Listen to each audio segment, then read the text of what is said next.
Сарыарқаның төс күйіндегі Қарағанды қаласының тақ ортасындағы мына алаң жасыл желекке бөленген алаң деуге болады. Өйткені жазды күні жайнап тұратыны анық.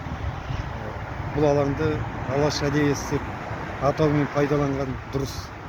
Бұл қарағандылықтарға емес, жалпы бүкіл қазақстандықтар үшін қажет деймін.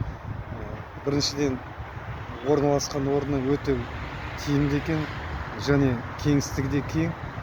Келесі, бұнда Алаш аллеясы деп атаған соң, Алаш тарихына, Алашты бүгінгі күнмен сабақтастыратын виртуалды аспекті тұғырлар қойып қос қапталына. Бұл бір жағы үгіт насихат болса, екінші жағы Алашты құрметтеу, Алашқа деген үлкен мемлекеттік деңгейдегі, облыс акимат деңгейіндегі үлкен құрмет болар еді. Бұл алаңды кеңістігі бір жақсы жобалар жасаса, мен өз басым осы алаңды жаңа көріп шықтым, толықтай қолдаймын. Осыған байланысты өз ойымды да ұсынғым келеді.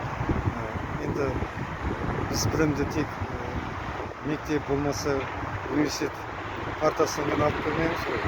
Кез келген адам, әртүрлі жастағы бала болсын, орта жас болсын, үлкен кісі болсын, осы алаңда жүрген кезде өзін қазақтың азаматы, өзін қазақтың жерін тумасы, бір кездегі адамзаттық құндылықтарды ту еткен Алаштың ұрпағы екені сезім үшін сондай сезім беретін рухани өте нанымды, өте тоқ сезім беретін дүниелерді қою керек. Енді типырлатып бәрін қою қажет емес. Бірақ негізгі ұстанымдар, қазақтық менталитетке сәйкес алаштық идеялардың бастаулар, мемлекетшілдік, патриоттық, сондай аспектіде виртуалды контекстіні орнатқан жөн деп ойлаймын. Жалпы өз басым құптаймын. Егер қалалық акимат расымен қолына алатын болса, өте тамаша идея. Бұл жай ғана демалыс алаңы емес.